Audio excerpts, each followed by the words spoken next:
चलिए, आज का जो टॉपिक होने वाला है वो आपका ज्योग्राफी का एक अत्यंत महत्वपूर्ण टॉपिक आज मैं आपको करवाऊंगा, जो कि आपके एग्जामिनेशन के लिए बहुत ही महत्वपूर्ण है। ठीक है, और ऐसा नहीं है कि जो लोग का ज्योग्राफी नहीं है उनको नहीं पढ़ना है, क्योंकि 40 नंबर में पूरा सिलेबस रहता है।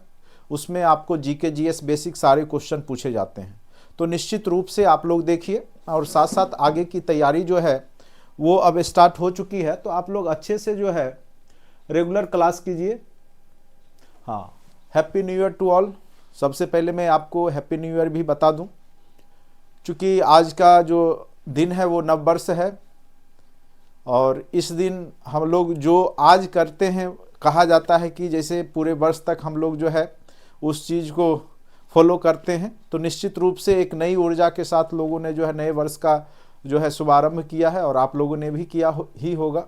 ठीक है, तो सब लोगों को जो है नव वर्ष की शुभकामनाएं। और इस वर्ष में मैं चाहूँगा कि आप लोग जो है निश्चित रूप से सफल हों और अपने माता पिता के सपनों को पूरा करें। Happy new year to all, happy new year.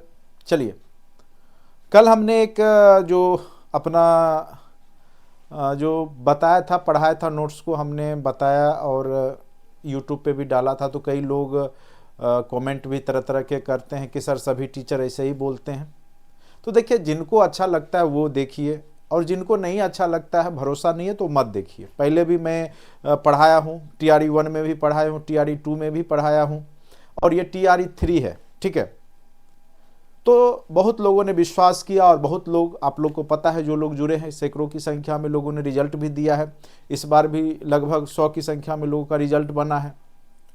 और बहुत लोग अभी भी बताते हैं, जो TRE 1 में थे, जो उस समय सफल हुए, तो अब जाके बताते हैं, सूचना देते हैं। तो ये आपका जो दायित्व है या जो भी है वो आप समझिए। ठीक है, सभी टीचर को जो एक तराजू पे है तौलना बंद कर दीजिए सबसे पहले। ठीक है, कौन टीचर क्या कर रहा है, नहीं कर रहा है, ऐसे आपको उससे मतलब भी नहीं होना चाहिए। आप मेन रूप से ये देखिए कि कौन टीचर आपको सही डायरेक्शन दे रहा है। कहीं भी ज्ञान अगर आपको फ्री में मिल रहा है तो उसको ले लीजिए, बस इतना ही सोच करके। और ज़्यादा कमेंट करने से कुछ नहीं होता है, सिंपल सी बात है। आप पढ़ने आए, हम पढ़ाने आए हैं। आपको ऐसा तो नहीं है कि ज़बरदस्ती मैं बोलता हूँ कि मेरा कोर्स ले ही लीजिए। आपके जेब से तो नहीं बोलता हूँ कि लाइए पैसा हमको दे दीजिए, हम आपको पढ़ाएंगे ज़बरदस्ती। ठीक है, तो जिन लोगों को विश्वास है, भरोसा है कि टीचर आपको सही डायरेक्शन दे रहा है, नोट्स सही दे रहा है, PDF सही दे रहा है, आपको सही डायरेक्शन में पढ़ा रहा है, तो वैसे टीचरों पे भरोसा करें। जिनमें नहीं लगता है मत करें भरोसा। ठीक है, तो अपने आप को समझिए सबसे पहले। ठीक है, कोई भी टीचर आपको जो है मार्गदर्शन देता है, सिलेबस क्या है, 9 10th, वही 11 12, बेसिक 6 to 12 तक आप पढ़ते हैं तो ऐसे भी सारे क्वेश्चन आ जाएंगे। वही चीज़ हम लोग भी कराते हैं, बस ये जोर दे देते हैं उसमें कि आपको ये सेक्शन महत्वपूर्ण है, यहाँ से क्वेश्चन पूछे जाते हैं BPSC। बस हम लोग का वही काम। ऐसा नहीं कि हम जो है खुद से कहीं से और लाते हैं, हम लोग भी NCERT बुक को ही फॉलो करते हैं। आप भी पढ़ सकते हैं, 6 to 12 निकाल के बैठ के पढ़िए। बस अनुभव यही होता है कि जहाँ से क्वेश्चन पूछे जाते हैं हम लोग वो उस चीज़ पे एम्फेसाइज करते हैं, उस चीज़ पे जोर देते हैं जो आपके एग्जाम में प्रीवियस वर्षों में पूछे गए हैं, बस उसकी चर्चा करते हैं, टेस्ट सीरीज में वैसे क्वेश्चन को डालते हैं। बस वही जो 20 25 30 नंबर हम आपको आगे कर देते हैं औरों से, और आप सफल हो जाते हैं। बस यही हम लोग का काम होता है। तो बाकी जो है, जिनको जुड़ना है जुड़े, जिनको नहीं जुड़ना है नहीं जुड़े। हमारा क्लास जो है ऑलरेडी बहुत सारा मैंने फ्री में भी दे रखा है यूट्यूब पे, पहले आप देख लीजिए, संतुष्ट हो लीजिए, तब जाके जुड़ना होगा। जुड़िए, मन नहीं हो तो फ्री में भी आप यूट्यूब पे आप पढ़ सकते हैं। कोई जरूरी नहीं है कि आप फीस देंगे तभी होगा, थोड़ा सा मेहनत करना होता है, रोक रोक के पॉज करके आप लिख लीजिएगा। और क्या, टेस्ट एक नहीं लेते हैं तो आप खुद भी लूसेंट वगैरह का जो टेस्ट लगा लिया कीजिए, क्या दिक्कत है। बहुत सारा वीडियो हमने यूट्यूब पे पहले भी डाल रखा है। चलिए, तो आज का जो टॉपिक है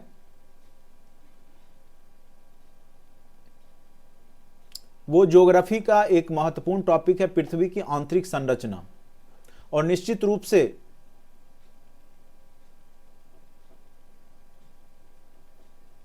बिल्कुल होगा ही। देखिए, जो लोग पढ़े उनका हुआ है। बहुत लोग जो है, बहुत लोग, लगभग लोग तो सफल ही हो गए। जो TRE 1 के थे लगभग लोग सफल हो गए।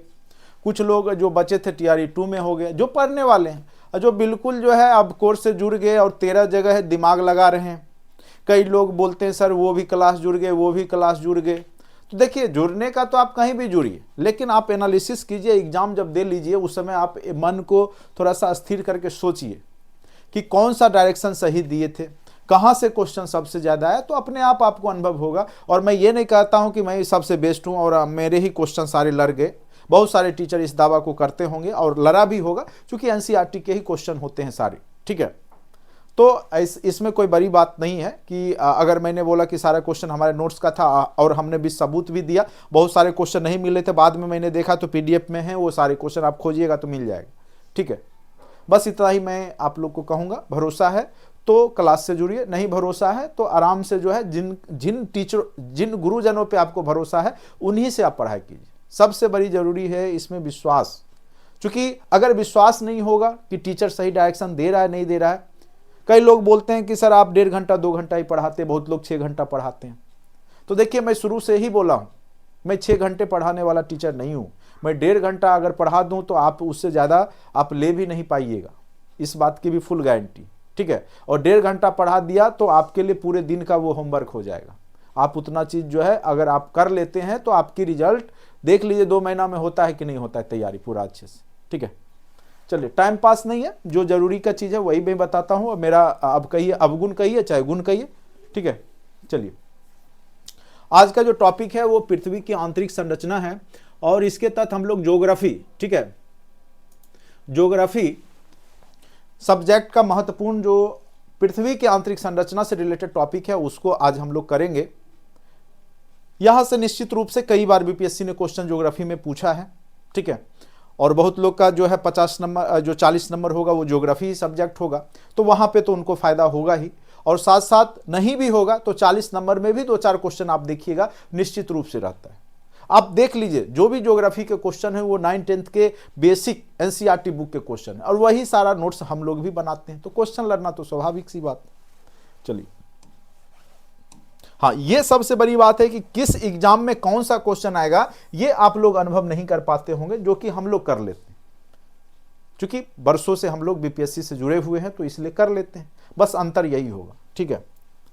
चलिए, पृथ्वी की आंतरिक संरचना देखिए, यहां पे पृथ्वी के आंतरिक भाग की जानकारी की बात करें तो एग्जैक्ट जानकारी अभी तक भूगोल शास्त्रियों को इसके बारे में नहीं है। कुछ तरीके हैं, परोक्ष तरीके कह सकते हो, और प्रत्यक्ष रूप से ही कुछ वैज्ञानिकों ने एक आधार बनाया है, प्रमाण बनाया है कि पृथ्वी का जो आंतरिक भाग है, कई जो भूगोल शास्त्री है उसको ठोस बताते हैं, कई उसको द्रव अवस्था का बताते हैं, कई उसको जो है न ठोस न द्रव के बीच की अवस्था बताते हैं, यानी प्लास्टिक अवस्था में बताते हैं। तो सबका अपना अपना मानना है और एक सिद्धांत है, एक आधार है, तो उसको लेकर के यहाँ पर भी छोटे मोटे क्वेश्चन पूछे जाते हैं, देख लीजिए, ठीक है। तो यहाँ पे पृथ्वी के आंतरिक भाग की जानकारी केवल परोक्ष वैज्ञानिक प्रमाण, परोक्ष मतलब क्या है, और प्रत्यक्ष रूप से आप साबित नहीं कर सकते हैं कि पृथ्वी के आंतरिक भाग में जो है ठोस ही पदार्थ है या लिक्विड है या जो है प्लास्टिक अवस्था में है, ना लिक्विड है ना ठोस है, इस अवस्था में है, ठीक है, प्लाज्मा जिसको कह सकते हैं।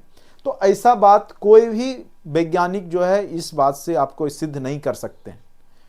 चलिए, इसके आंतरिक भाग की तापीय एवं दाबीय दशा, इसके आंतरिक भाग की तापीय एवं दाबीय दशा, विभिन्न परतों का अध्ययन, भूकंपीय तरंगों का आचरण, ज्वालामुखी उद्गार एवं उल्काओं से मिले प्रमाण के आधार पर पृथ्वी के आंतरिक संरचना के बारे में पता चलता है। ये लाइन डबल हो गया, चलिए इसको काट लीजिए, ठीक है।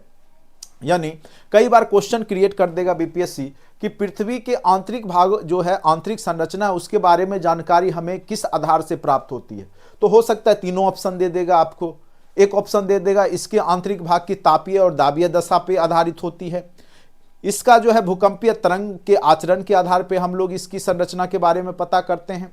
तीसरा दे सकता है कि ज्वालामुखी या जो आपका भूकंप आता है, भूकंपीय तरंग जो प्राइमरी तरंग हैं, सेकेंडरी तरंग हैं या एल तरंगे होते हैं, उसके आधार पर पृथ्वी की जो आंतरिक संरचना है उसके बारे में पता चलता है। तो ये सभी आधार को बना करके ही पृथ्वी की आंतरिक संरचना के बारे में जो भी भूगोलवेता हैं, जो भी भूगोल के जानकार हैं, उन्होंने बताया। यानी कोई भी एक आधार नहीं है, यानी सभी आधार मिला करके ही पृथ्वी की आंतरिक संरचना के बारे में चर्चा जो भी उन्होंने किया है, ठीक है,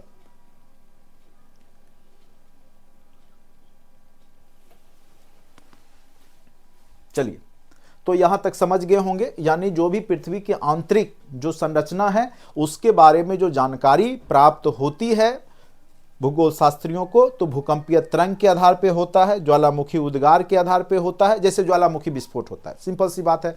आप जानते होंगे कि मैग्मा निकलता है, जो मैग्मा निकलता है वो तो तरल अवस्था रहता है, बाहर आके ठोस हो जाता है। ठीक है, इस आधार पे बोल सकते हैं कि वैज्ञानिक भूगोल शास्त्री की पृथ्वी का जो अंदरूनी भाग है वहां जो है लिक्विड अवस्था में है। लेकिन भूकंपीय तरंग की बात किया जाए तो भूकंपीय तरंग देखा जाता है कि जो एस तरंगे हैं जो है लिक्विड से होकर नहीं गुजरती है, ठोस से होकर नहीं गुजरती है। तो इस तरीका से उसके आधार पर जो है वो एस तरंगे पी तरंगों के आधार पे भी पता चल जाता है कि अंदरूनी भाग है लिक्विड की अवस्था में है या आपका ठोस की अवस्था में है।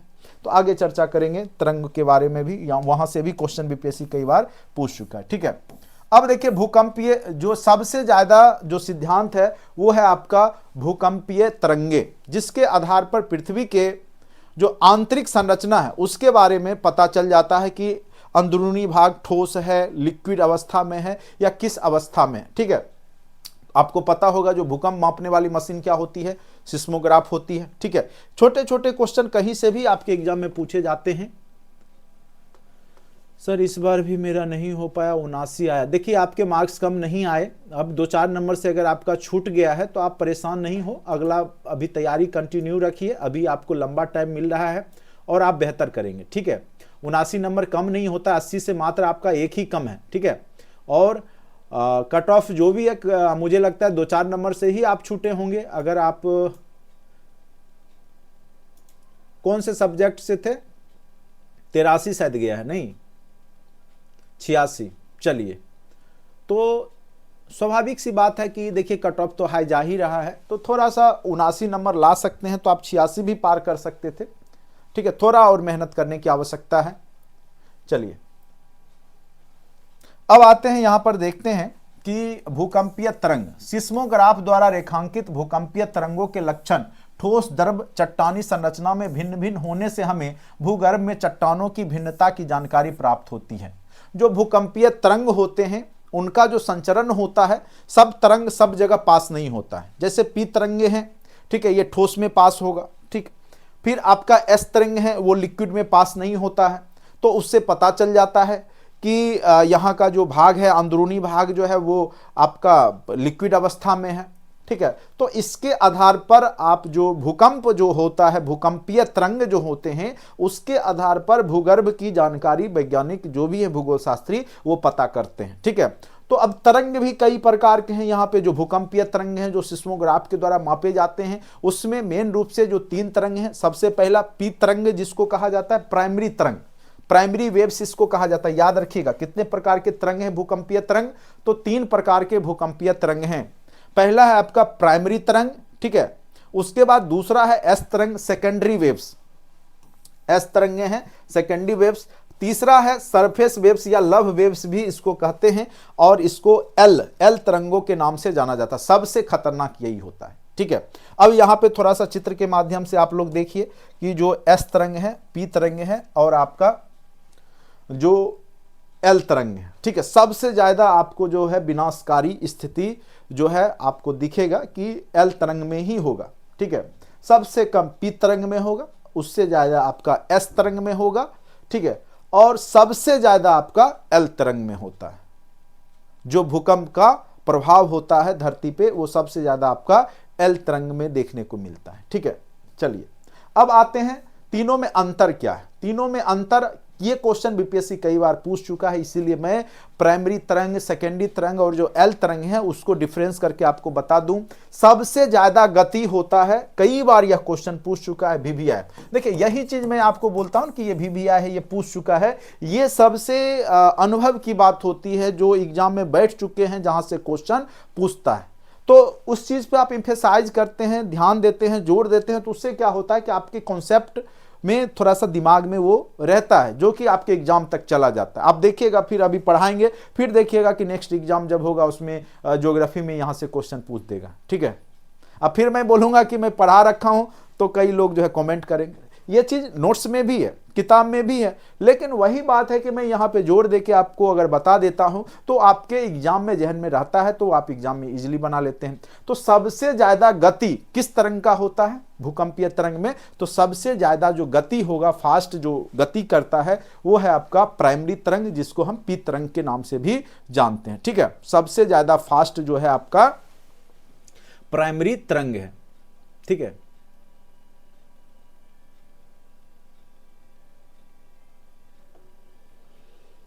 चलिए उसके बाद है आपका उससे कम होता है प्राइमरी तरंग में, सॉरी एस तरंग में, पी तरंग से कम इसकी गति होती है, और सबसे कम एल तरंग की गति होती है, वो गति ज्यादा तीव्र गति से नहीं होता है। उसके बाद आवृत्ति, सबसे ज्यादा आवृत्ति जो होगा, इसीलिए तो गति ज्यादा होता है, सर्वाधिक आवृत्ति पी तरंग की होगी, उससे मध्यम होगा किसका? एस तरंग का, और सबसे कम होगा एल तरंग का। अब देखिए यहां पर यही जो आधार है बता देता है कि कौन सा केवल, अब देखिए ये क्या है कि संचरण जो आपका पी तरंगे हैं वो ठोस, द्रव, गैस, यानी ठोस, तरल, गैस तीनों अवस्था में पास कर जाता है। पी तरंगे तीनों अवस्था में पास करते, जबकि एस तरंगे केवल ठोस में पास करता है। तो भूगोल शास्त्री देख लेते हैं कि यहां पे एस तरंगे पास नहीं किया, तो वो समझ जाते हैं यहां लिक्विड अवस्था में होगा। ठीक है, तो ये सबसे बड़ा आधार है पृथ्वी की आंतरिक संरचना जानकारी लेने के लिए। ठीक है, तो केवल ठोस अवस्था में ही एस तरंगे पास, ये क्वेश्चन पूछ सकता है आपको, कौन ऐसा तरंग है जो केवल ठोस अवस्था में ही पास करता है? एस, पी और एल दे देगा ऑप्शन में। ठीक है, तो केवल ठोस में पास करेगा वो है आपका एस तरंगे, तीनों में पास करेगा वो है आपका पी तरंगे, जो प्राइमरी तरंग कह सकते हैं या सेकेंडरी तरंग। और ये जो है केवल धरातल के समीप ही चलता है, धरातल के ही ऊपर समीप चलता है। उसके बाद तरंग की प्रकृति इसका क्या होगा? अनुदैर्घ्य होता है। अनुदैर्घ्य जो ध्वनि वायु में गमन करता है वो अनुदैर्घ्य तरंग के रूप में करता है। वही लाइट जो गमन करता है सीधी रेखा लाइन में, तो वो आपका अनुप्रस्थ तरंग में करता है। लेकिन आपका जो एल तरंगे हैं ये दोनों में करता है, अनुदैर्घ्य और अनुप्रस्थ तरंग दोनों में करता है। जो एल तरंगे होते हैं वो अनुदैर्घ्य और अनुप्रस्थ दोनों में, ठीक है, दोनों के रूप में वो तरंगदैर्घ्य होते हैं। तरंग की जो प्रकृति होती है वो है यहां पर, तो प्राइमरी तरंग जो होते हैं केवल अनुदैर्घ्य होते हैं, सेकेंडरी तरंग अनुप्रस्थ होते हैं, और आपका जो एल तरंगे होते हैं वो दोनों होते हैं, अनुप्रस्थ और अनुदैर्घ्य दोनों होते हैं, याद रखिएगा। ठीक है, उसके बाद यहां पर नेक्स्ट है वही चीज है, जैसे अनुदैर्घ्य मतलब ध्वनि तरंग के समान, अनुप्रस्थ जानते ही प्रकाश तरंग के समान। कई बार पूछ देता है कि प्रकाश में जो तरंग होते हैं वो किस प्रकार की तरंग हैं, तो अनुप्रस्थ तरंग है। ये भी क्वेश्चन कई बार बीपीएससी पूछ चुका है। और ये जो होता है अनुदैर्घ्य और अनुप्रस्थ दोनों, तो जल तरंग की तरह, जल तरंग की तरह जो है ये दोनों होते हैं, अनुदैर्घ्य और अनुप्रस्थ। तो याद रखिएगा, बहुत ही महत्वपूर्ण। यहां से निश्चित रूप से उम्मीद कीजिए एक क्वेश्चन आपके एग्जाम में पूछेगा, चाहे ज्योग्राफी में पूछ दे या 40 नंबर के जो पार्ट हैं वहां निश्चित रूप से बीपीएससी में ये क्वेश्चन पूछेगा। और ये क्वेश्चन प्रशासनिक सेवा के लिए भी महत्वपूर्ण है, यहां से क्वेश्चन निश्चित रूप से पूछे जाते हैं। चलिए अब देखिए यहां पर जो है तीव्रता सबसे कम होगा, इसका तीव्रता क्या होगा? गति सबसे ज्यादा होगा लेकिन तीव्रता कम होगा। पी की अपेक्षा यह अधिक होगा, और सबसे अधिक तीव्रता जो होगा, ठीक है, सबसे अधिक जो तीव्रता होगा वो आपका एल तरंग का होगा। तो सबसे ज्यादा विनाशकारी कौन हो जाएगा?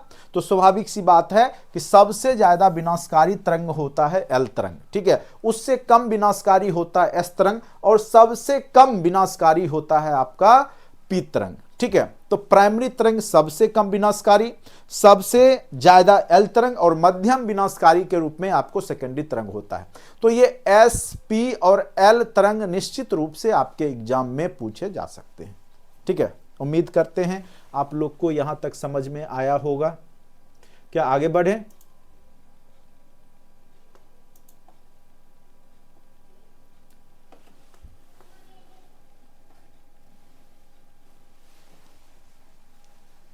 अब चलिए यहां पे आते हैं। अब जो भूकंपीय तरंग है उसी के आधार पर जो आंतरिक संरचना है पृथ्वी का, वो मेन रूप से 3 भागों में बांटा गया है। वो आप लोग बचपन से पढ़ते आ रहे हैं, तो वही चीज यहाँ पे है, जैसे सबसे ऊपर वाला पार्ट जो 33 किलोमीटर का होता है नीचे भूपर्पट्टी कहलाता है। फिर 33 से 2900 किलोमीटर का रेंज जो है आपका क्या कहलाता है, मेंटल कहलाता है। और उसके नीचे, ठीक है, 5200 5300 से लेकर के 6700 के आसपास तक जो है, 6300 कुछ है, ठीक है, वहां तक आपका क्या कहलाता है, तो वो आपका जो है कोड कहलाता है, क्रोड, ठीक है। तो आंतरिक क्रोड और बाह्य क्रोड यहां पे दो पार्ट में बटा हुआ है। तो सबसे मेन रूप से आप इसको तीन ही भाग में बांटिए। चलिए आंतरिक और बाह्य छोड़िए, मेन रूप से आपका जो है भूकंपीय तरंग के आधार पर पृथ्वी को तीन भागों में बांटा गया। कौन कौन सा, एक क्रस्ट भूपर्पट्टी, तो पृथ्वी के जो ऊपर सतह देख रहे हैं वहां से लगभग 33 किलोमीटर तक का जो सतह है वो आपका भूपर्पट्टी है। और यहाँ पे जो घनत्व होता है वो आपका कम ही होता है, 2.9 के आसपास घनत्व होता है। जो जो हम नीचे जाते हैं कोर के तरफ त्यों त्यों घनत्व बढ़ता है, और यहाँ जाते जाते कोर में इसका जो पृथ्वी का जो घनत्व हो जाता है वो 13.7 के आसपास आ जाता है, ठीक है। तो इसका 2.9 होता है। और अगर औसत पूछ दे घनत्व पृथ्वी का क्या होता है तो 5.5 होता है, ठीक है। तो कई बार घनत्व भी पूछ दिया जाता है, पृथ्वी का घनत्व कितना है, तो 5.5 है औसत। लेकिन क्रस्ट का कितना, लगभग 3 या 2.9 भी कह सकते हैं, ठीक है। तो यहां पे क्रस्ट, मेंटल और आंतरिक परत, अब उसके बारे में थोड़ा थोड़ा जानकारी लेंगे। उसके बाद इसमें एक असंबंधता वाला जो आता है क्वेश्चन, वो भी कई बार क्वेश्चन पूछे जा चुके हैं, उसकी चर्चा हम लोग करेंगे। तो सबसे ऊपर वाला जो पार्ट है जिसको हम भूपर्पट्टी बोलते हैं, जिसको कि क्रस्ट भी कहा जाता है, क्या कहा जाता है, भूपर्पट्टी, ठीक है, भूपर्पट्टी, ठीक है। तो भूपर्पट्टी जो है आपका सबसे ऊपर वाला जो पार्ट है वो भूपर्पट्टी या आपका क्रस्ट कहलाता है। यहां ऑक्सीजन की मात्रा सर्वाधिक होती है, सबसे ज्यादा इसमें क्या होगा, ऑक्सीजन होगा, ठीक है। उसके बाद सिलिकॉन का दूसरा स्थान होता है, दूसरा स्थान किसका होता है, सिलिकॉन का होता है। उसके बाद इसमें PSL तीनों भूकंपीय तरंगों का प्रभाव पड़ता है। जो भूपर्पट्टी है उस पे S, P और L जो तीनों तरंग हैं भूकंप के, उसके प्रभाव पड़ते हैं। और यह ठोस पृथ्वी का सबसे बाहरी भाग है जिसकी औसत मोटाई कितनी है, कितनी है औसत मोटाई, तो वो देखिए लिखा होगा 33 किलोमीटर, ठीक है। औसत मोटाई कितनी है, तो 33 किलोमीटर है। औसत मोटाई कितनी है, तो ये क्वेश्चन कई बार आपके एग्जाम में पूछे जा सकते हैं कि बीपीएससी 628 में नियोजित 628 में रहें सर प्लीज एडवाइस। अरे बीपीएससी में जाइए, नियोजित में क्यों रहिएगा, जब बीपीएससी पास कर गए तो बीपीएससी में जाइए, आंख बंद करके बीपीएससी में जाइए, ठीक है। नियोजित और बीपीएससी में बहुत का अंतर होगा, जान लीजिए। चलिए, तो यहां पे समझ गए होंगे कि जो भूपर्पट्टी है उसमें सबसे ज्यादा क्या पाया जाएगा, तो ऑक्सीजन रहता है, ठीक है, तत्व के रूप में। अगर धात्विक तत्व की बात करें तो वहां पे जो सबसे ज्यादा एल्युमिनियम, सिलिका और एल्युमिनियम की प्रचुरता होती है भूपर्पट्टी में। लेकिन ओवरऑल पूरे पृथ्वी की बात करें तो लोहा उसमें ज्यादा होता है, आगे चल के चर्चा करेंगे उसका, ठीक है। तो सबसे बाहरी भाग जो पृथ्वी का ये ठोस है, और जो भूपर्पट्टी है उसकी जो मोटाई है, यानी जैसे ये पृथ्वी है मान के चलिए, ये आप देख रहे होंगे, ये जो ऊपर वाला पोर्शन है 33 किलोमीटर के आसपास इसकी मोटाई कितनी है, तो ये जो है आपका 33 किलोमीटर, जो ये जो ऊपर वाला पार्ट है वो कितना है भूपर्पट्टी का, तो 33 किलोमीटर का है। उसके बाद जो ये रेड वाला दिख रहा है ये मेंटल है, इसका जो मोटाई है वो 2900 किलोमीटर तक है। 33 के नीचे जाइएगा 2900 किलोमीटर तक, तो वो मेंटल ही कहलाता है। क्या कहलाता है, मेंटल ही कहलाता है, ठीक है, मेंटल मेंटल। चलिए, लेकिन यहां पर देखिए थोड़ा सा एक चीज और आपको यहां पे जानकारी की बात है कि महाद्वीपीय भाग में जो देश हैं, जो महाद्वीप हैं, वहां पर इसकी औसत मोटाई 48 किलोमीटर रहती है, जो वहां पे ज्यादा होता है। जबकि महासागर में जाइएगा तो वहां पर इसकी जो औसत मोटाई है वो 5 किलोमीटर तक हो जाता है। यानी जो समुद्र के अंदर की बात करें, महासागर के अंदर की बात करें, तो वहां पे भूपर्पट्टी मात्र 5 किलोमीटर का ही रहता है। इसीलिए औसतन दोनों का औसत अगर निकालिएगा तो आपका कितना हो गया, तो लगभग आपका 33 किलोमीटर औसत माना गया है, ठीक है। तो औसत वाला पूछता है, आप याद रखिएगा। अब देखिए क्रस्ट का महाद्वीपीय भाग, क्या होता है, क्या चीज का बना होता है, तो ग्रेनाइट चट्टानों से मिलकर बना होता है। किससे बना होता है, जो क्रस्ट का जो महाद्वीपीय भाग, जो देश हैं, देश की जो मिट्टी है महाद्वीप, वहां पे जो है ग्रेनाइट चट्टान से ये बने होते हैं। और महासागरीय जो चट्टान है, जो भूपर्पटी है, वो बेसाल्ट चट्टानों से बने होते हैं। तो ये भी क्वेश्चन यहाँ पे आपके एग्जाम में पूछ सकता है कि महाद्वीपीय भाग किस चट्टान के बने होते हैं। और छोटा छोटा जो आप कॉन्सेप्ट है, बीपीएससी उसी तरह के कॉन्सेप्ट को आपके एग्जाम में लाता है और आपको फंसा लेता है। आप पढ़ के जाते हैं, पूरा एनसीईआरटी सब पढ़ के जाते हैं, लेकिन फिर भी वहां नहीं बना पाते हैं, क्योंकि वह छोटे छोटे बारीकी पे ध्यान देता है कि जहां आप छोड़ के जाते हैं। और वही हम लोग क्या करेंगे कि आपको बारीकी बता देंगे और हर एक बार बताते हैं, ठीक है। और उसी में बहुत लोग सफल होते हैं, लगभग सफल होते, कुछ लोग का नहीं हो पाता है, तो गलतियां उनकी भी है, वो ज़्यादा मेहनत नहीं कर पा रहे हैं उस चीज़ को लेकर के, या जो मैं बोलता हूं उस पर ध्यान नहीं देते हैं, ठीक है। बताता तो मैं हर एक, और कई लोग सोचते हैं कि same to same objective type का रट लें और सेम टू सेम ऑप्शन सहित क्वेश्चन आ जाए। तो देखिए ये आपका जो है ये सपना है, ये ड्रीम है, ठीक है। मुंगेरी लाल की जो हसीन सपने के तरह जो है आप मत सोचिए बीपीएससी को। उसके लिए आपको जो है कठिन मेहनत करना ही पड़ेगा। और कोई भी ऐसा बुक नहीं मिलेगा आपको पूरे इंडिया के अंदर जिसमें कोई कहे कि सारा क्वेश्चन जो है हमारे नोट्स का या हमारे जो है ऑब्जेक्टिव से आगे। हाँ, मैं भी बोलता हूं, हाँ कॉन्सेप्ट वही है, आपको लाइन दिखा दूंगा कि यहां से क्वेश्चन है, लेकिन क्वेश्चन कैसे मैं क्रिएट कर दूंगा, ये संभव ही नहीं है। कई लोग कमेंट करते हैं कि आप सर 40 क्वेश्चन ही बताइए, जब आप बोल रहे सारे क्वेश्चन आगे। अरे बेवकूफ, 40 क्वेश्चन जो है मैं दे दूं तो फिर क्या लगता है कि एक तुम ही निकालोगे कि सब 40 में 40 सब बना के आ जाएंगे, ठीक है। तो फिर 100% पे भी होगा किसी का, नहीं होगा ना। इतने बेवकूफ लोग से, इतने अच्छे से मैं समझा देता हूं, हर एक चीज को बता रहा हूं, फिर भी लोग समझने को तैयार नहीं है। नकारात्मक सोच इतना बना हुआ है दिलो दिमाग पे, जो सही और गलत में फर्क ही नहीं करता है। चलिए 40 क्वेश्चन चाहिए उनको, 40 ही बताऊं, 40 आ जाना चाहिए। जो जितना क्वेश्चन मैंने बताया, पूरा वर्ल्ड हिस्ट्री हमने पढ़ाया। मैंने क्या बोला कि हमने हर एक टॉपिक पढ़ा दिया, क्वेश्चन पूछेगा कहां से।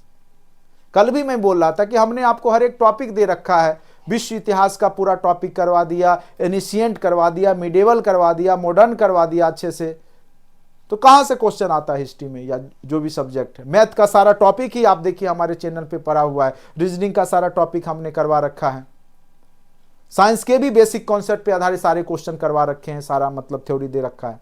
अब जो कॉन्सेप्ट है वही करवाऊंगा ना, जो अद्भुत क्वेश्चन आता है उसको छोड़ दीजिए ना। कौन सा 120 में 120 जाता है, हाईएस्ट 90-95 तक गया कट ऑफ, फिर भी 30 क्वेश्चन आपको गलत बनाने थे। चलिए, महासागरीय भाग बेसाल्ट चट्टानों से मिलकर बना हुआ है। अब देखिए, जो असंबंधता को लेकर के कई बार क्वेश्चन पूछा जाता है, जैसे कोनार्ड जो असंबंधता भूपर्पट्टी को 2 भागों में बांटता है, ठीक है। जो आपका ऊपर का क्रस्ट है उसमें भी ऊपरी भाग और निचली भाग के बीच का एक लाइन है, कह सकते हैं, उसको हम कोनार्ड असंबंधता कहते हैं।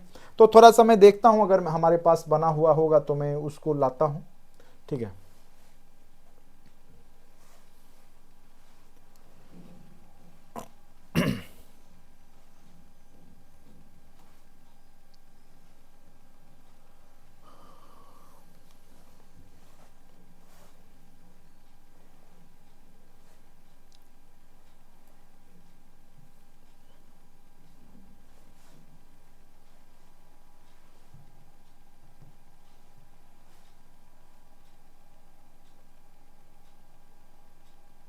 अब देखिए यही चीज मैं अभी आपको, चलिए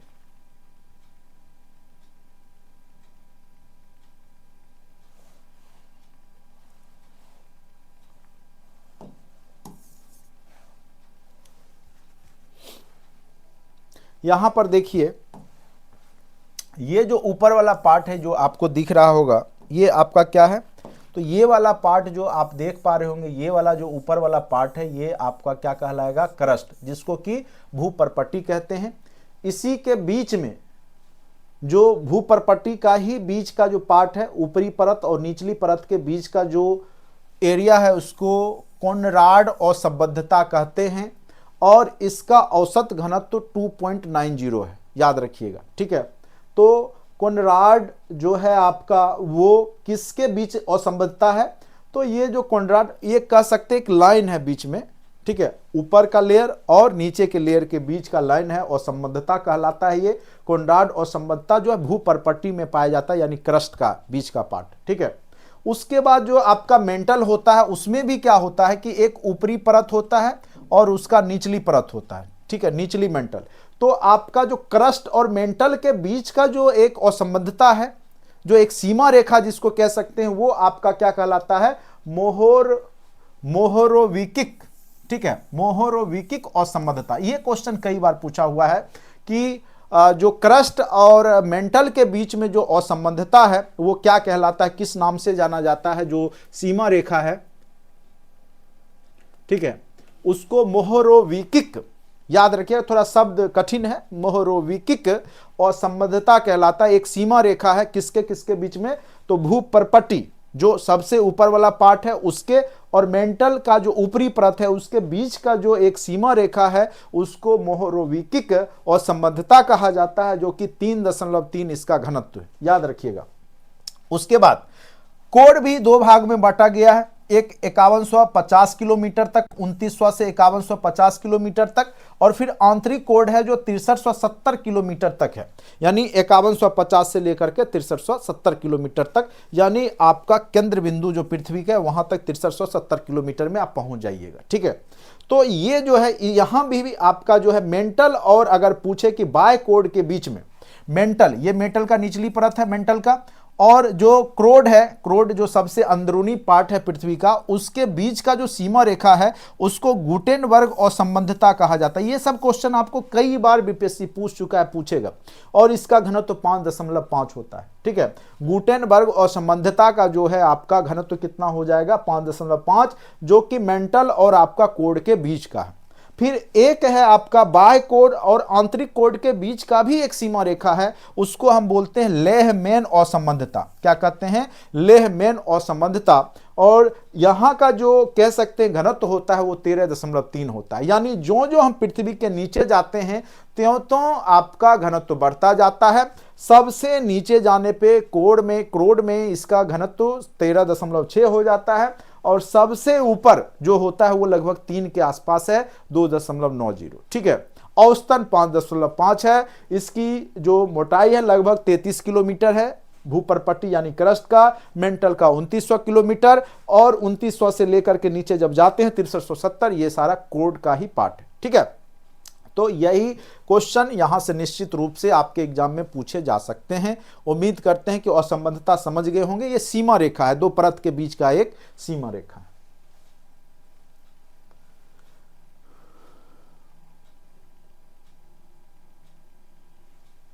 चलिए, तो वही चीज हमने आपको यहां पे कोनार्ड असंबद्धता को भी दिखाया, औसत घनत्व भी वहां पे लिखा हुआ, वही चीज नोट्स में आपको लिखा गया है। महासागरीय तल का औसत घनत्व जो है 3.0 है। अब है कि पृथ्वी पे, पूरे समस्त पृथ्वी पे कई बार पूछा जाता है कि सबसे ज्यादा अधिक मात्रा में तत्व कौन सा तत्व मिलता है, तो कई लोग मार के आ जाएंगे ऑक्सीजन।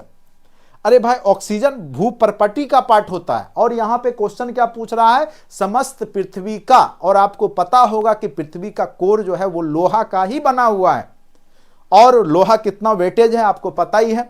तो सबसे ज्यादा प्रतिशत के मामले में पूरे पृथ्वी पर जो पाया जाने वाला तत्व पूरे पृथ्वी पे, अगर भूपर्पट्टी रहे तब ऑक्सीजन को बोलना है, केवल भूपर्पट्टी लिख दे तब आपको ऑक्सीजन को बोलना है। क्या बोलना है? ऑक्सीजन को। हाँ, पीडीएफ आपको भेज देंगे, अभी हम जो है पढ़ाने के बाद पीडीएफ आपका साथ साथ आपको भेज देंगे, ठीक है। जो लोग भी बीपीएससी 3.0 में अभी से जुड़ना चाहते हैं निश्चित रूप से जुड़ जाइए। कुछ लेक्चर तो हम आपको ऐसे लाइव दिखा रहे हैं, लेकिन कुछ दिन के बाद चूंकि हमें भी बेज मिलेगा तभी मैं भी आपके लिए मेहनत करूंगा, ठीक है। तो निश्चित रूप से मैं आपको सारा नोट्स जो देखिए अपडेट करना ही पड़ता है। जैसे TRE 1 फेज में जो कमियां थी उसको TRE 2 में तो बहुत कम टाइम मिला, तो आप लोग को TRE 2 वाले को फ़ायदा यही हुआ कि TRE 1 वाला जो सारा पढ़ा रखे थे तो वो सब कॉन्सेप्ट बस 6 to 8 का था, तो उसका जो एक्स्ट्रा हमने पढ़ाया था विश्व इतिहास, ठीक है, वो बाद बाकी आपको पढ़ाया, बाद बाकी तो आपका पहले से पढ़ाया हुआ था, तो वो हमने आपको करा दिया था सारा, ठीक है, चूँकि टाइम ही कम थे। और उसमें मैं भी व्यस्त था। लेकिन अब जो है मेरे पास भी टाइम है और आपके पास भी पर्याप्त टाइम है, और निश्चित रूप से आप जो है अब जब पढ़िएगा तो निश्चित रूप से आपका एक एक क्वेश्चन दौरा दौरा के बनेगा एग्जाम में। ठीक है, दौरा दौरा के मतलब समझ रहे हैं ना, कि आपको आता होगा, आप खोज लीजिएगा उसका आंसर।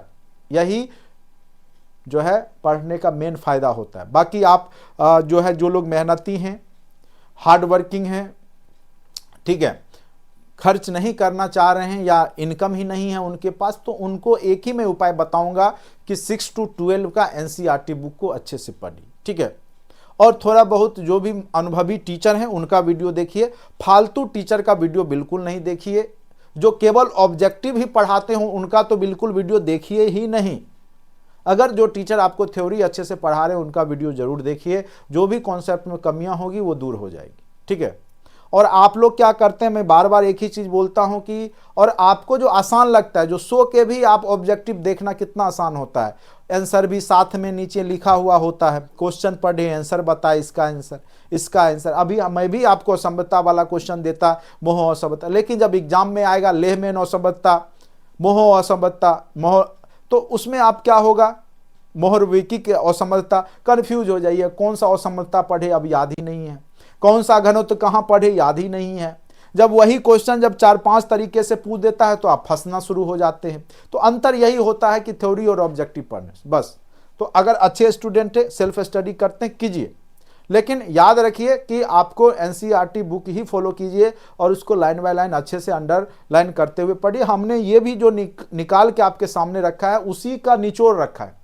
आप पढ़िएगा तो पाइएगा कि यही सब चीज जो है वहां पर भी थोड़ा डिटेल से, थोड़ा लेंदी में दिया हुआ है, उसको हमने शॉर्ट कर दिया। बस इतिहास को भी हमने शॉर्ट कर दिया। अमेरिकी क्रांति, फ्रांस की क्रांति, रूस की क्रांति आप पढ़िएगा तो किताब में पढ़ते रह जाइए कितना पेज है, और हमने उसको 2 पन्ना 3 पन्ना में आपको करके दे दिया और वहीं से क्वेश्चन आ जाते हैं। बस अंतर यही है। चलिए, अब आता है तत्व और प्रतिशत। तो लोहा सबसे ज्यादा है 35.5%। उसके बाद अब देखिए ऑक्सीजन। ऑक्सीजन दूसरा तत्व है पृथ्वी पे सबसे अधिक पाया जाने वाला, वो है आपका ऑक्सीजन, और इसकी प्रतिशतता कितना है, तो 30%। इसकी प्रतिशतता कितनी है, तो 30%। कितनी है, तो 30%। उसके बाद आपका सिलिकॉन, चूंकि अभी स्वेस महोदय है जो कि ऑस्ट्रेलिया के हैं, उन्होंने जो जानकारी दी पृथ्वी का, तो सियाल, सीमा और निफे के भागों में बांटा था, तो वो भी आगे चर्चा करेंगे। तो चूंकि सियाल फॉर हो गया सिलिकॉन एल्युमिनियम, सीमा फॉर हो गया सिलिकॉन मैग्नीशियम, निफे निकेल फेरस, उसके आधार पर पृथ्वी को बांटा है स्वेस महोदय ने। तो ये भी क्वेश्चन कई बार पूछ देता है, सीमा में क्या हुआ, तो सिलिका और मैग्नीशियम हुआ। सियाल में क्या हुआ, तो सिलिका एल्युमिनियम हुआ, सबसे जो भूपरपट्टी वाला पार्ट है। चलिए, तो सिलिकॉन तो 3rd नंबर पे आपका सबसे ज्यादा अधिक पाया जाने वाला तत्व कौन सा है, सिलिकॉन। सबसे ज्यादा लोहा पूरे पृथ्वी में, दूसरे नंबर पे ऑक्सीजन, तीसरे नंबर पे आपका क्या हो गया, सिलिकॉन। तीसरे नंबर पे क्या हो गया, सिलिकॉन। चौथे नंबर पे क्या हो जाएगा, मैग्नीशियम 13%। उसके बाद निकेल 2.4%। उसके बाद आपका गंधक जिसको सल्फर बोलते हैं 1.9%, कैल्शियम 1.1%, एल्यूमिनियम 1.1%। ठीक है, तो कई बार पूछ सकता है कि सबसे ज्यादा पाए जाने वाले तत्व को आरोही क्रम में, अवरोही क्रम में, इस तरीका से पूछने का तो कई तरीके से क्वेश्चन क्रिएट किए जा सकते। तो आपको पता होगा तभी तो कि कौन सा तत्व सबसे ज्यादा है, कम है, तो अपने आप समझ जाइएगा। सीरीज में लगाना हो, ग्रेटर लेस देन का सिंबल देकर आरोही अवरोही लिख दे उस स्थिति में। चलिए, ये सारी चर्चा हम लोग क्रस्ट के बारे में कर रहे थे। अब क्रस्ट के नीचे का जो पार्ट है वो क्या कहलाता है, आपका मेंटल कहलाता है। क्रस्ट के नीचे वाला जो पार्ट है वो क्या कहलाता है, मेंटल कहलाता है, मेंटल। और मोह असंबद्धता, जो अभी हमने आपको बताया था कि मोह असमता या मोहर विकिक असंबद्धता जो है वह किसको किसको अलग करता है, तो आपको क्रस्ट और मेंटल को अलग करता है। और इसकी मोटाई, जो आपका मेंटल वाला जो पार्ट है उसकी जो मोटाई है वो आपका 2900 किलोमीटर है। ठीक है, और यह ठोस है। क्या है, वो किस अवस्था में है, ठोस अवस्था में है। और इसमें P और S तरंगे, प्राइमरी और सेकेंडरी दोनों तरह की तरंग का इसमें परागमन होता है, यानी पास हो सकता है। यानी मेंटल तक आपका जो है दोनों तरंग पास हो जाएगा, S और P। लेकिन जब मेंटल के नीचे जब कोर में जाता है तो एस तरंगे पास नहीं होता है। इसीलिए वैज्ञानिकों ने माना कि जो अंदरूनी हिस्सा का जो यानी बायकोड है, क्रोड में भी बायक्रोड है, वो आपका लिक्विड अवस्था में, फिर अंदरूनी क्रोड है वो आपका ठोस अवस्था में ही है। ठीक है, चलिए, तो यह अधिक घनत्व वाली कठोर चट्टानों द्वारा निर्मित होती है। तो जो जो पृथ्वी के नीचे जाएंगे तो टेम्परेचर भी बढ़ता है। प्रत्येक 32 किलोमीटर पर नीचे जाइएगा तो 1 डिग्री टेम्परेचर बढ़ जाएगा, उसका भी है। उसके बाद फिर कम बढ़ता है, फिर 100 किलोमीटर पे जाइएगा तो 12 डिग्री सेल्सियस ही बढ़ता है। ठीक है, तो इस तरीका से है, उसका भी टेम्परेचर भी आपका नीचे जाते जाते बढ़ते रहता है। अब आ जाइए क्रोड या कोर जिसको बोलते हैं। ठीक है, कोर इसको कहा जाता है हिंदी में, या क्रोड भी हम उसको लिखते हैं। यह पृथ्वी की सबसे आंतरिक परत है जो कि 2900 किलोमीटर से लेकर के पृथ्वी के जो अंदरूनी कोड है, जो अंदरूनी हिस्सा है, वहां तक पहुंचता है। ठीक है, पृथ्वी के अंदरूनी कोड तक जाता है। ठीक है, तो यहां से आपका जो है एग्जाम में क्वेश्चन पूछा जा सकता है। और पृथ्वी का जो अंदरूनी कह सकते हैं वो 6370 किलोमीटर के आसपास है, जो कि अगर मान के चलिए ये पूरा पृथ्वी है, ये केंद्र है, तो इसको अगर इस तरीका से बांटा जाए तो ये मान लीजिए 2900 है, तो 2900 से लेकर के 6370 किलोमीटर जो जाएगा ये आपका कोर का ही पार्ट होता है। सबसे ऊपर वाला जो पार्ट हो जाता है वो 33 किलोमीटर का, 30 से 33, उसके बाद 2900 किलोमीटर का जो है मेंटल हो जाता है। मेंटल उसका सबसे ऊपर जो है आपका भूपर्पटी कहलाता है। ठीक है, और सबसे नीचे कोर जो कहलाता है। ठीक है, उसी के बारे में है। अब देखिए गुटेनबर्ग असमर्थता मेंटल, और अभी हमने आपको चर्चा किया था मेंटल, और जो मेंटल है और सबसे नीचे का जो बाह्य कोड है उसके बीच का जो एक सीमा रेखा है वो आपका गुटेनबर्ग असमर्थता कहलाता है, जिसका घनत्व हमने 5.5 बताया था आपको। यह एस तरंगों के वेग में भी कमी आती है। वहां जाते जाते क्या होता है कि एस तरंग का वेग स्लो हो जाता है, कम हो जाता है, कमी आ जाता है, जिससे पता चलता है कि बाहरी कोर क्या है, कि उसका जो सीमा रेखा है बाहरी कोर का वो आपका तरल अवस्था में है। किस अवस्था में है? क्योंकि वहां से एस तरंगे पास नहीं होती है, इसीलिए पता चलता है कि जो आपका मेंटल कोर का जो बाहरी हिस्सा है वो आपका क्या लिक्विड अवस्था में है। ठीक है, लगभग 5100 किलोमीटर की गहराई पर पी तरंगों के वेग में थोड़ी वृद्धि हो जाती है।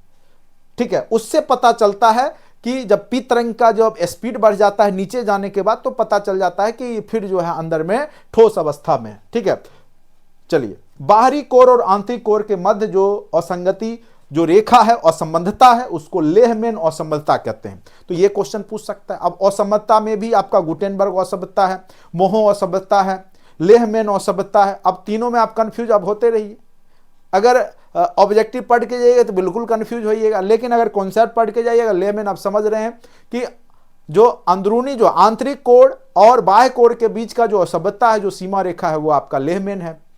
ठीक है, तो थोड़ा सा आपको कॉन्सेप्ट को दिमाग में रखना होता है। चलिए, तो ये था आपका पृथ्वी का आंतरिक संरचना, और इसमें मेन रूप से आपका जो एक स्वेस महोदय हैं उन्होंने जो बताया है कि सबसे ऊपर वाला पार्ट को इन्होंने सियाल, सीमा और नीफे के रूप में बांटा है। ठीक है, तो वो भी मैं चित्र के माध्यम से आपको बता दूं बना के। ठीक है, सबसे ऊपर वाला पार्ट सियाल है, जिसका घनत्व कितना होता है, चलिए वो भी मैं चित्र के माध्यम से आपको बता ही देता हूं। चलिए, सबसे जो ऊपर वाला पार्ट है, जो बाहरी पार्ट है, बाहरी आवरण है, इसको हम क्या बोलते हैं, सबसे अंदर वाला इसको बोलते हैं नीफे, क्योंकि निकेल और फेरस है। सबसे ऊपर वाला पार्ट क्या है, सियाल। ठीक है, सियाल, और उसके बीच वाला पार्ट क्या है, सीमा, सिलिका, मैग्नीशियम। ठीक है, सीमा, मैग्नीशियम और सिलिका। सबसे अंदरूनी भाग है निकेल और फेरस। सबसे ऊपर वाला पार्ट है सियाल, इसको हिंदी में सियाल, ये क्वेश्चन बीपीएससी पूछ चुका है, सियाल, सीमा, और सबसे अंदरूनी भाग क्या है, नीफे। नीफे फॉर क्या हो गया, निकेल और फेरस। नीफे फॉर क्या हो गया, निकेल, फेरस। ठीक है, निकेल प्लस फेरस रहता है। सबसे ऊपर में क्या रहता है, सिलिकॉन और एल्युमिनियम। सिलिकॉन और एल्यूमिनियम रहता है। और सबसे बीच में जो रहेगा, बीच में क्या रहेगा, सिलिकॉन और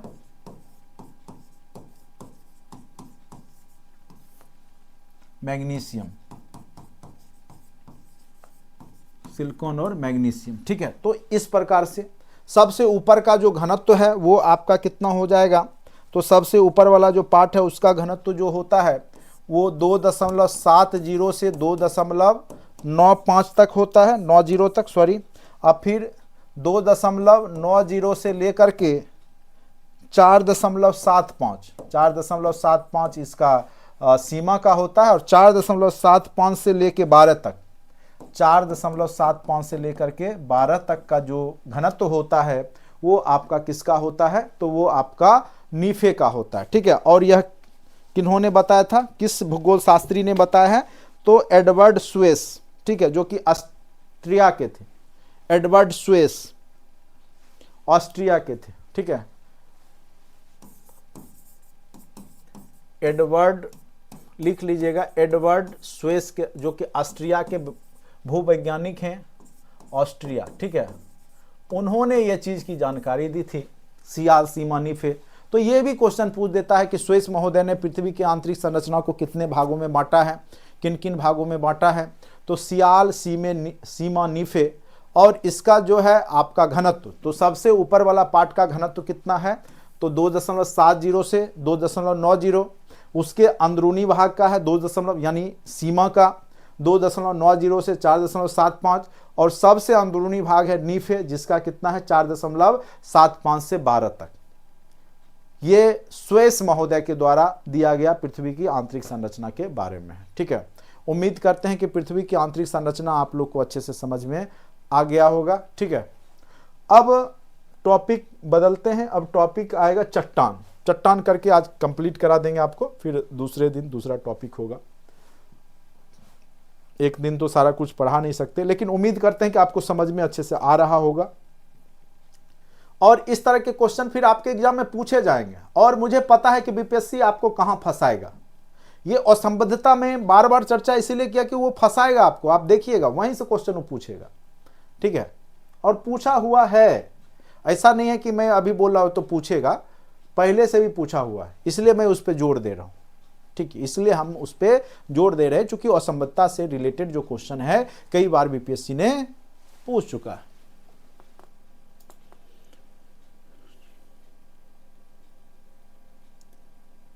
चलिए, 1-2 नंबर से नहीं हो पाया, चाहे 1 नंबर से छूटा, चाहे 10 नंबर से छूटा, अब आपको परेशान होने की बात ही नहीं है। अब तैयारी कीजिए, अब दूसरा ऑप्शन ही नहीं है आपके पास। ठीक है, होता है 1-1 नंबर, 2-2 नंबर से आपकी किस्मत चुक जाती है, जो चीज़ आपका जो होने वाला था वो निकल जाता है आपके हाथ से। तो इसमें एक ही है, आप एक ही काम कर सकते हैं, वो है आपका लगातार कंटिन्यू तैयारी कर सकते हैं। ठीक है, और निश्चित रूप से आपको ऊपर वाले ने और भी नॉलेज गेन करने का मौका दिया है। आप टीचर बन जाइएगा, पढ़ाई लिखाई छोड़ दीजिएगा। अब क्या है कि आपको मौका मिला है कि कुछ और जानकारी लेने का। मैं जब पहली बार जब बीपीएससी प्री मेंस इंटरव्यू दिया, तो पहली बार ही मुझे बहुत कॉन्फिडेंस था कि मेरा हो जाएगा एकदम अच्छे से सब कुछ, लेकिन नहीं हुआ। तो मैंने पॉजिटिव सोचा, ये सोचा कि चलो एक बार और पढ़ने का मुझे मौका मिला है, जो कि मैं अगर बन जाता अधिकारी तो पढ़ नहीं पाता। ठीक है, तो फिर हमने पढ़ाई की, अच्छे से मेहनत किया, फिर जो है प्री मेंस इंटरव्यू दिया, फिर दोबारा, फिर जो है एक क्वेश्चन उलट पुलट लिख दिया, यानी जो सेक्शन 3 का था वो जिसमें 3 बनाने थे उसमें 2 बना दिए, जिसमें 2 बनाने 3, और मात्र 6 नंबर से चूका, और 18 नंबर दे के काट दिए गए। तो फिर भी हमने यही सोचा कि फिर एक बार प्रकृति ने मौका दिया है कि फिर से एक बार फिर और पढ़। ठीक है, पढ़ते पढ़ते मैं टीचर बन गया और आपको पढ़ा रहा हूँ। ठीक है, तो कहीं ना कहीं क्या लिखा है डेस्टिनी में कौन दिखाया है। ठीक है, तो आप लोग एक बार 1-2 नंबर, ये तो ऑब्जेक्टिव है। जब आप प्रशासनिक सेवा में जाते हैं, प्री मेंस इंटरव्यू बहुत एक लंबा चरण चलता है, 2-2 साल का पीरियड। अब तो थोड़ा जल्दी हो गया, फास्ट हो गया। मुझे याद है कि 2-2 साल लग जाते थे प्री मेंस इंटरव्यू होते होते, और इंतजार में कि अब होगा, अब होगा। अब तो आपका तो देख ही रहे ना कितना जल्दी, तुरंत एग्जाम हो रहा है, तुरंत रिजल्ट हो रहा है। फिर TRE 2 आ गया, तुरंत TRE 1 होते होते TRE 2 के लोग जो है विद्यालय पहुंचने लगे हैं। हम लोग के भी विद्यालय में बहुत सारे अभी लोग जो 15 दिन के ओरिएंटेशन ट्रेनिंग में आए हैं टीचर। फिर आगे भी जो है TRE 3 भी देखते देखते आ जाएगा। तो आपको तो कम से कम तुरंत चांस मिल रहा है ठीक है, तो इसको यूज कर लीजिए, जो कमियां उसको सुधार लीजिए। हम लोग के पास इतना लंबा टाइम खींचा गया कि फिर वो सुधारने का मौका उतना ढंग से मिल नहीं पाया। फिर धीरे धीरे फिर ये हो जाता है ना कि आप उतना मेहनत नहीं कर पाते हैं, ठीक है, तो ये होता है। लेकिन कहीं ना कहीं वो पॉजिटिव चीज़ ही है। अगर नहीं भी हुआ तो आपको फिर से प्रकृति ने आपको पढ़ने का मौका दिया। और कई लोग का पिछले बार 1 to 5 में नहीं हुआ, बीएड वाले बहुत रो रहे थे, और मैंने बोला था कि आप हाई के लिए बने हैं और आपका हाई में होगा, और इस बार अब बोल रहे हैं कि सर मेरा 11-12 में हुआ, ठीक है। तो जिसको 11-12 का बनना था उसको कैसे 1 to 5 में हो जाता। बहुत रो रहे थे, बीएड वाले सब रो ही रहे थे मैक्सिमम लोग। अभी सब खुश हैं कि अच्छा हुआ कि उस समय नहीं हुआ। तो किस्मत आपको क्या बनाने वाला है वो आपको भी नहीं पता, ना मुझे पता है, किसी को नहीं पता है, ठीक है। इसीलिए हर हमेशा पॉजिटिव रहिए। नहीं हुआ अच्छे के लिए नहीं हुआ, हो सकता है इस बार होता तो आप घर से बहुत दूर चले जाते, कहीं और जिला में पोस्टिंग हो जाता, जॉब करना मुश्किल हो जाता, रूरल एरिया एकदम देहाती क्षेत्र में चले जाते। धीरे धीरे और लेट से जाइएगा, शहरी की ओर बढ़ रहा है वैकेंट, तो आपको अच्छे जगह होगा। क्या होगा, 2-4 महीना बाद ही बनिएगा, अच्छे जगह बन जाइएगा। बहुत बात है, पॉजिटिव सोचिए। मेरा कहने का मतलब है कि नकारात्मक मत होइए। 2 नंबर 3 नंबर छूट गया, अच्छे के लिए नहीं हुआ, अच्छा हुआ, ठीक है, टेंशन नहीं लेना। जिसका हुआ वो भी परेशान है, ठीक है। तो जो होता है अच्छे के लिए होता है। 1 to 5 में नहीं हुआ, उनका 11-12 में हुआ, और आप लोग का भी 1-2 नंबर से छूट रहा, यानी ग्रामीण क्षेत्र से बचिएगा और आप शहरी क्षेत्र में जाइएगा, अगली बार होगा तो। चलिए, बहुत बात है। अब आते हैं चट्टानों के प्रकार, ठीक है। चट्टान के बारे में आप जानते ही हैं, जब पृथ्वी के अंदर का जो मैग्मा जो है, ज्वालामुखी जब उद्गार होता है तो जब बाहर आकर के विस्फोट होता है, तो मैग्मा आके बाहर में आके ठोस अवस्था में जब जम जाता है तो वो चट्टान का निर्माण कर लेता है, रॉक बना लेता है, ठीक है। चलिए, तो वही चीज़ है यहाँ पे लिखा हुआ है, थोड़ा सा आप लोग अच्छे से देखिएगा, चूँकि छोटा स्केल में है, और हम पीडीएफ आपको ग्रुप में भी भेज देते हैं, इसलिए परेशान होने की जरूरत नहीं है। बुक में भी आपको ये सब दिखेगा। फिर से जो भी कमियां थी टीआरई 2 में, फिर से हमने उसको दूर किया है। पिछले बार हमने आपको वर्ल्ड हिस्ट्री से स्टार्ट किया था और पूरा हिस्ट्री अच्छे से। इस बार हमने जो पिछले बार जो कमी रह गई थी, ज्योग्राफी सेक्शन हम उतने अच्छे से नहीं करा पाए थे, तो इस बार मेरा जो मेन फोकस है, चूंकि हिस्ट्री पूरे अच्छे से टॉपिक वाइज करवाया था, और कुछ क्वेश्चन जो था 11-12 में और 9-10 में जो क्वेश्चन थे, जो कि हम लोग भी नहीं सोच सकते थे इतने डीपली क्वेश्चन पूछे जा सकते हैं बीपीएससी टीचर के एग्जाम में, तो वो सब क्वेश्चन अब बचे हुए हैं, उसको उस लेवल में मैं करवा दूंगा, जिससे कि टीआरई 3 में आपको कोई भी मतलब चांस ऐसा नहीं हो कि आप लूज कर रहे हैं, ठीक है। यानी आपका चांस बना रहेगा, अच्छे से आप सफल हो जाइएगा। जो भी कमियां रही मेरे द्वारा वो दूर किया जाता है, और मैं खुद अपने आप को भी अपडेट करता हूं और आपको भी अपडेट कराऊंगा, और टीचर का यही काम ही है। और आप भी जब शिक्षक बनिएगा तो आप भी यही काम कीजिएगा, खुद को अपडेट करते रहिएगा। ये नहीं कि एक बार टीचर बन गए तो अब हो गया, कि अब किताब कॉपी से कोई वास्ता नहीं, स्कूल गए अपना मौज मस्ती कर रहे हैं, नहीं। आप जिस काम के लिए बने हैं, टीचर का मतलब ही है कि आप अपने स्किल को डेवलप करते रहिए। आप पढ़ाने का स्किल हो या नॉलेज का स्किल हो, करेंट अफेयर्स, न्यूज़पेपर, जो आपके आसपास का न्यूज़ है, चूँकि ये सब भी बदलते रहता है। कभी 9 ग्रह हुआ करते थे, अभी 8 ग्रह है, तो ये सब भी कॉन्सेप्ट बदलते रहता है। और आप पढ़े हुए हैं आधे मतलब पुराने समय का, फिर बदल गया और वही बच्चों को पढ़ा रहे हैं, तो वो आप बच्चों के साथ भी अन्याय कीजिएगा। तो अपने आप को अपडेट भी करते रहना है, पढ़ाई से आपको जुड़े रहना है, ठीक है। चलिए, अब है इन चट्टानों की उत्पत्ति लावा या मैग्मा के ठंडे होने से हुई है। किसका? तो चट्टान का। चट्टानों का निर्माण किससे हुआ है? तो और खास करके आग्नेय चट्टान, जो कि आपका आग्नेय चट्टान का निर्माण क्या हुआ है, जब लावा या मैग्मा जो पृथ्वी के अंदर से जब निकलता है बाहर, गर्म अवस्था में रहता है, वो जब ठंडा होता है, रवादार रूप ले लेता है, तो उसी को हम लोग आग्नेय चट्टान कहते हैं। इन चट्टानों में जीवाश्म नहीं होता, सिंपल सी बात है, अंदर से निकला है तो उसमें जीवाश्म कहाँ से होगा। अगर बीच में कोई जीवाश्म, छोटा पेड़ पौधा या जीव आ भी गया तो जल के भस्म हो जाएगा, तो स्वाभाविक सी बात है कि उसमें जीवाश्म होगा नहीं। इन चट्टानों में विभिन्न प्रकार के धात्विक और अधात्विक खनिज की प्रधानता होती है। तो जो आग्नेय चट्टान होते हैं उसमें धातु और अधातु, ठीक है, दोनों प्रकार के यहाँ पे क्या होंगे, खनिज होंगे। धातु भी होगा, धातु और अधातु आप लोग पढ़े होंगे। धातु में चमक होती है, धातु में तन्यता होती है, ये सब आपने केमिस्ट्री में पढ़ा होगा। और धातु का भी गुण होता है। और सबसे बड़ी बात है धातु और धातु में, जिसमें आपने पढ़ा होगा 1 2 3 लास्ट सेल में जाता है इलेक्ट्रॉन, वो धातु हो जाता है जनरली। तो बहुत सारा उपाय है धातु और धातु को पहचान करने का भी, जिसमें चमक होता है। जनरली यह ठोस अवस्था में धातु रहेगा, एक केवल किसको छोड़ करके, तो पारा को छोड़ करके, और अधातु में ब्रोमीन को छोड़ करके बाकी सब जो है ठोस अवस्था में ही रहता है। ठीक है, तो ये सब चीज भी केमिस्ट्री का पार्ट हो जाता है। लेकिन केमिस्ट्री और फिजिक्स भी बना है ज्योग्राफी से ही। जब ज्योग्राफी के ही मैथमेटिकल एक्सप्रेशन हम जब पढ़ने लगते हैं तो वही ग्रेविटेशनल, गुरुत्वाकर्षण, हेंटन जो भी पढ़ते हैं वो क्या कहलाता है, फिजिक्स कहलाता है। तो साइंस की उत्पत्ति भी कहां से हुई है, आर्ट से ही हुई है, इतना जान लीजिए। चलिए, ग्रेनाइट, गैब्रो, बेसाल्ट आदि प्रमुख, ये पूछ सकता है, पूछ देगा इनमें से कौन से आग्नेय चट्टान के एग्जाम्पल हैं, उदाहरण हैं, ऑप्शन दे देगा। ठीक है, चूना पत्थर दे देगा, कोयला दे देगा, साथ साथ ग्रेनाइट दे दिया, तो क्वेश्चन क्रिएट कर सकता है। तो आपका ग्रेनाइट क्या है, आग्नेय चट्टान है। ग्रेनाइट क्या है, तो आग्नेय चट्टान है, याद रखिएगा। उसके बाद अवसादी चट्टानें क्या है, अवसादी चट्टानें, इन चट्टानों में व्यवस्थित परतें पाई जाती है, परत दर परत, गंदगी जमा होते होते, गंदगी हो चाहे जीवाश्म हो। जैसे समुद्र में क्या है कि जलीय जो जीव होते हैं उनका जो हड्डी होता है, जैसे शंख ही होता है, बहुत सारे शंख जब जमा होते जाएंगे परत दर परत एक परत बन जाएगा तो चट्टान का निर्माण कर लेता है।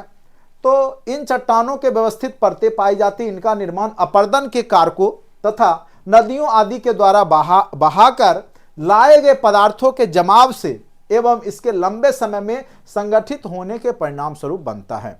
यानी जितने भी आपके अवसादी चट्टान हैं उसमें जीवाश्म पाया जाता है, और वो जीवाश्म के ही अवशेष होते हैं, या फिर नदियों द्वारा या फिर वायु के द्वारा, हवा के द्वारा जो है आपका परत दर परत जो जमा होता है, बालू के परत को ही जमा होते होते जो है हो जाएगा, चट्टान बन जाएगा, पत्थर बन जाएगा। तो वो जो चट्टानें होती हैं वो अवसादी चट्टानें के एग्जाम्पल होती है। ठीक है, इन चट्टानों में जीवाश्म बड़ी मात्रा में पाए जाएंगे। तो अवसादी चट्टान में ही आपका कोयला हो गया, पेट्रोलियम हो गया, ये सब अवसादी चट्टान में ही पाए जाएंगे जनरली। ठीक है, धात्विक खनिज का अभाव होता है, इसमें अधात्विक चीज ज्यादा रहेगा, कोयला वगैरह जो है अधात्विक है, तो वो सब वहां पे खनिज संपदा ज्यादा होगा।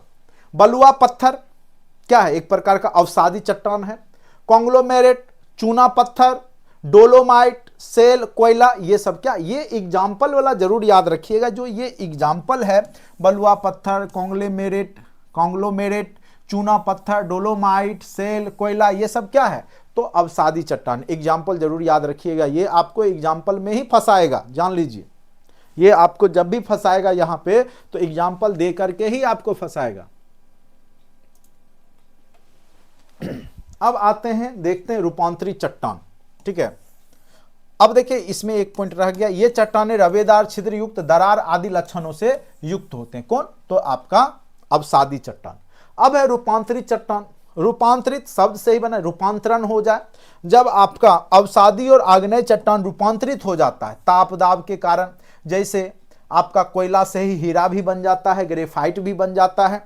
ठीक है, कोयला का ही ना है उदाहरण, तो वहां पे वो रूपांतरित चट्टान हो जाता है। जैसे संगमरमर बन जाता है, चूना पत्थर के ताप दाब जब लगता है तो वहां पे, तो वही चीज है यहाँ पे। अत्यधिक ताप अथवा दाब के कारण विघटन के अनुपस्थिति में, यानी विघटन नहीं हो पाता उसका, और उसमें चट्टानों के भौतिक एवं रासायनिक संरचना में जब परिवर्तन आ जाए तो उसको हम लोग रूपांतरित चट्टान कहते हैं। यानी रूपांतरित चट्टान भी किससे बनते हैं, या तो अवसादी से या आग्नेय से।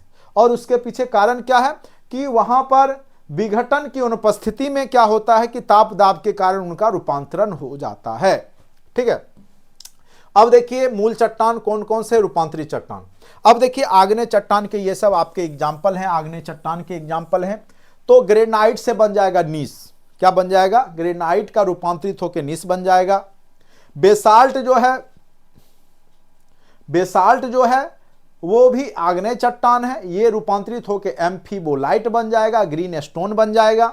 वहीं गैब्रो है, ये भी आपका आग्नेय चट्टान है, सर्पेंटाइन बन जाता है, जो कि सर्पेंटाइन किसका है, रूपांतरित चट्टान, तो गैब्रो का है। उसके बाद बलुआ पत्थर क्वार्टजाइट में बदल जाएगा, ये अवसादी चट्टान है।